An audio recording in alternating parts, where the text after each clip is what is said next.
Howard Stern Show. You were never like a Stones guy or Beatles, but No, Hendrix. they were great. When I was growing up, I was really impressed with their grooves and everything. But I'd hear them on the radio, and I never really would put on the records and listen to them over and over and over. But Hendrix, you knew personally, right? Not very well. Just an acquaintance. But you played guitar with him. No. Never? I never really jammed with Jimmy. Did you ever see him play? Steven jammed with him. I was not a social jammer guy. No, but Steven's a great guitar player, and I don't think he gets enough. He's an unbelievable guitar player. He doesn't get enough credit, does he? No. He's a genius. The guy's an unbelievable musician. He is a total genius. You like him. I love him. But the other two guys, Crosby and Nash, not so much. That was the rub with that band, right? I've always loved Steven. Steven and I worked together, and from the very beginning we were friends and we're brothers, and we fought and we went through all the things that brothers do. But the love is so strong and the respect is so great, and he's just like my brother for life. There's nobody like that. But Steven gets you. He understands that you're a free spirit.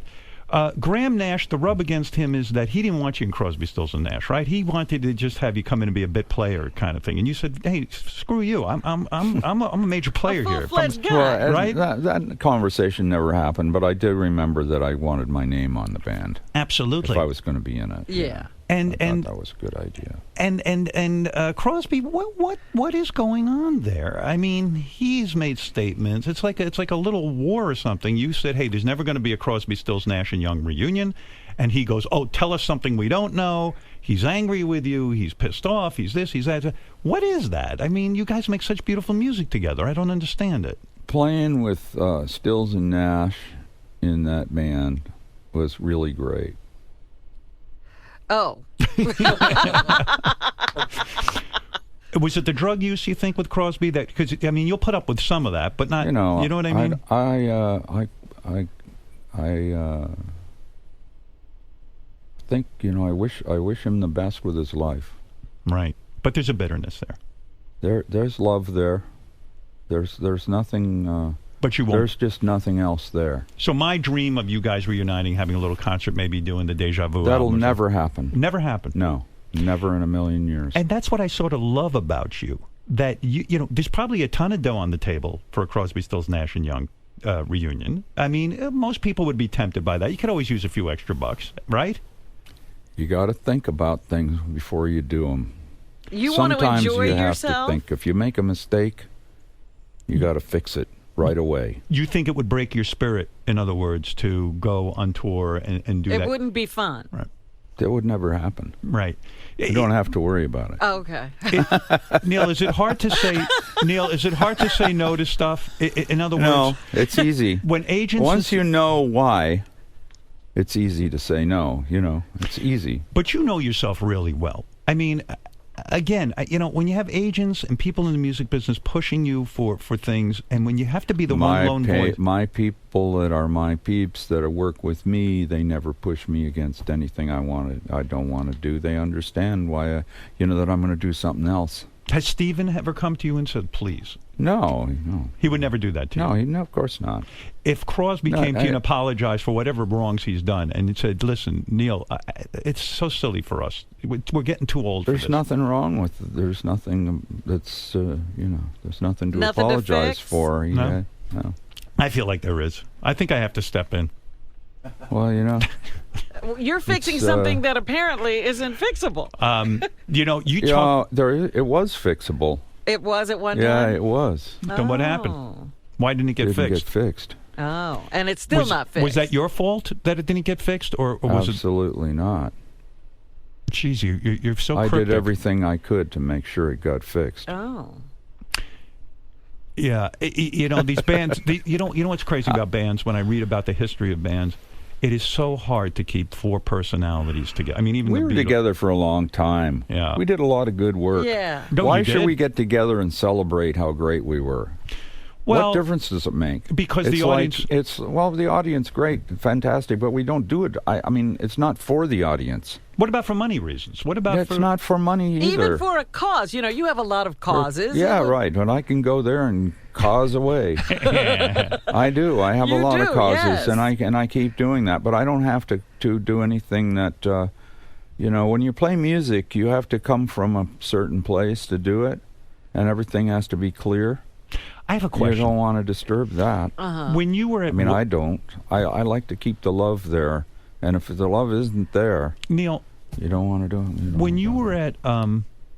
Mr. Young, when you were at... you call me Neil, please, Howard. Jesus Christ. Neil, when you were at Woodstock, Who is this guy? Neil. Okay, thank you. When you were at Woodstock, you got ticked off. In other words, I think the commercialism of Woodstock freaked you out. You were on stage with Crosby, Stills, and Nash and Young, and you're on stage, and the cameras are in your face. They're making a movie. I didn't like the fucking cameras. Okay, Right. They didn't have to be right there. That was stupid. They didn't have to be on the stage. They're cameras. Hello? Use your Zoom, dickhead. They were too close. Well, they were on the stage. And when we were playing music, and there's this jerk standing there with some other guy with a, following around and getting on the stage, like wearing black clothes, like you couldn't see them. Come on, get out of here. Did anyone discuss that with you ahead of time? No, they didn't. They don't say anything. Now, and the other three guys, they're not disgusted by that. They're kind of like, hey, this is cool. There's some cameras on. You have to ask them. Okay. I don't know how they felt about that. So you said to the camera guy at Woodstock, hey, get the fuck out of my face. And as a result, you're not in the movie. We just see Crosby, Stills, and Nash, yes? I love that movie, the way they say it. If you listen to when they introduce Crosby, Stills, and Nash, you can tell... Wait a minute. Did I say the full name of the band there? Yeah. Okay. When a guy says... I got to get this right. When he says... Stills, Nash, and Young... Okay? Yeah. When he says that, you can tell that they cut. If you listen, it jumps. They had to take my name out and use the other two names in the right order. Were you upset when you saw the movie? Did you ever go see the movie? Yeah, I did. I went and saw it. Yeah, and they used, I don't know what they used. It's something from a recording there. Were you sorry that you weren't featured in the movie? No. That you were cutting up? Your ego can deal with that. What? Who cares? Leslie It West. doesn't matter. I was there. I saw it. I was there. I watched. I was part of Woodstock. I know where I was there. But don't you say, hey, that was a great moment in history? Who gives a shit? I couldn't care less. I don't care. It still happened. It happened without me. It was great without me. Leslie West of Mountain was at Woodstock. Woodstock. All right. Neil, the band Mountain was at Woodstock. I've talked to Leslie West. Yeah. What a great. They played great. Yeah, but you know what? They're not in the movie. You know why? Their management said, oh, you don't want to be in that stupid movie. Now, that movie could have maybe propelled them into a bigger arena. That's what I'm saying. I mean, it might have been good for your career. Not that your career worked out great. I would just get, as a young man, I would think you'd be like, oh, damn, I should have been in that movie. But did you ever think of this as a business where you were thinking about, well, this will be great for my career? Or is it just about the music for you? Well, I never thought of Woodstock as being a career move. The Howard Stern Show.